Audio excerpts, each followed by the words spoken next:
Hello. How's it going? When you graduated, did you know what you wanted to be? I heard one person say yes with so much conviction. That's wonderful. When I graduated college, I knew exactly what I wanted to be, and that was a ghost tour guide. I just really wanted to be a ghost tour guide. I was like, this is the perfect job for me. There's no way it's not going to work out. I auditioned to be a ghost tour guide. That was the first interview I did after graduating. And as soon as I got there, I knew I was not going to get the job because I saw the woman who was auditioning before me, and she was wearing a floor-length Victorian gown. She had on what I hope was a wig, and she had a raven, a plastic raven on her shoulder. And I was wearing a t-shirt and jeans, and I was like, we prepared in vastly different ways. I don't know if this is gonna work out. And I did not get the job. They were like, not spooky enough. Not spooky enough. I thought you could be normal and be a ghost tour guide, and I was wrong, okay? You gotta be really spooky. Me personally, has anyone here been on a ghost tour before? Nice. This is actually a lot more people than usual. I tell this joke whether or not people have been on a ghost tour.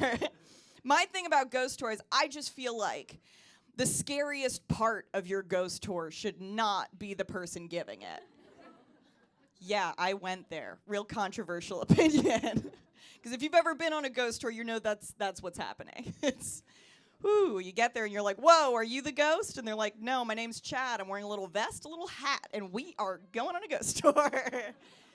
And you're like, the outfit is the most terrifying part most of the time. Yeah. I thought I could be like a cool ghost tour guide, and they're like, that doesn't exist, actually. It's not a thing. Which is a bummer, because I love ghosts, obviously. Super into ghosts. I really, really love ghosts, but I've realized that I'm not motivated enough to become one when I die. Right? You know, like other people have unfinished business. Me, if it's not getting done here, I'm not going to come back and do homework. I'm going to take a C+ and take a long nap, you know? So I'm out. When I'm dead, I'm dead. And that's mostly going to affect my family because they know I love ghosts and they're going to be looking for me. This is going to be just another in a long series of disappointments for them. You know, first art school. Now you can't even be a ghost. Can't even come back and haunt us once in a while. Wow. What an investment we've made. It's cool. It's all right. My bio on Tinder used to be, if you die in the game, you die in real life. It's a fun, flirty way of reminding people what the stakes are for women. Hey, I heard someone say God, and I'm like, okay, well, I don't want to get murdered, so thank you. Thank you so much. Yeah, it's going okay. Dating was a little weird for me. I was raised really religious.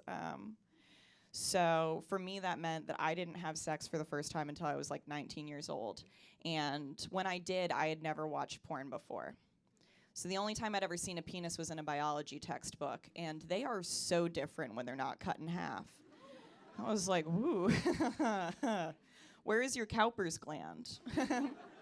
I don't know what I'm looking at here. Yikes. It was all right. I was walking recently, and I was like, wow, this has been a really good walk. No one has yelled at me yet.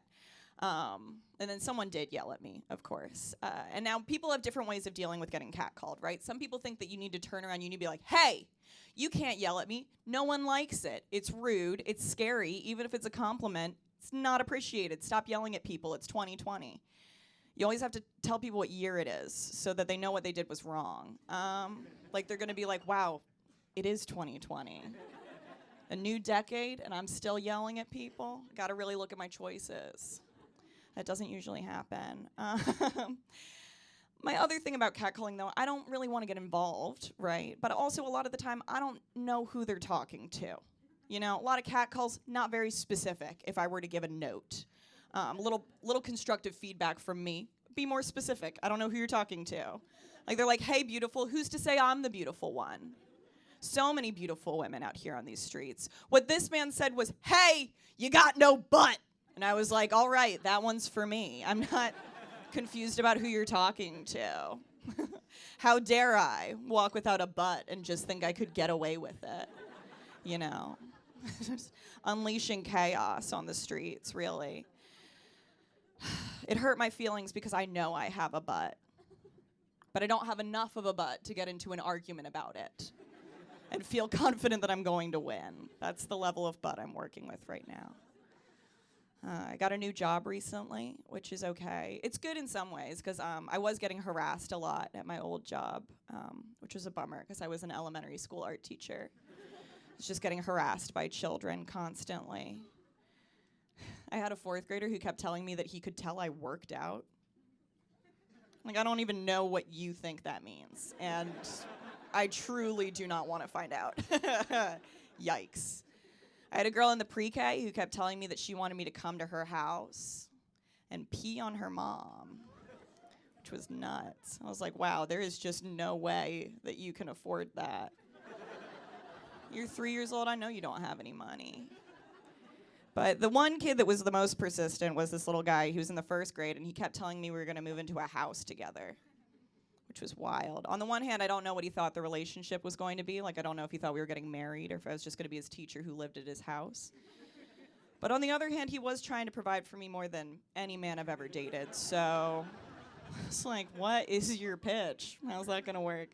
Guys, I've been Elizabeth Norman. Thank you so much.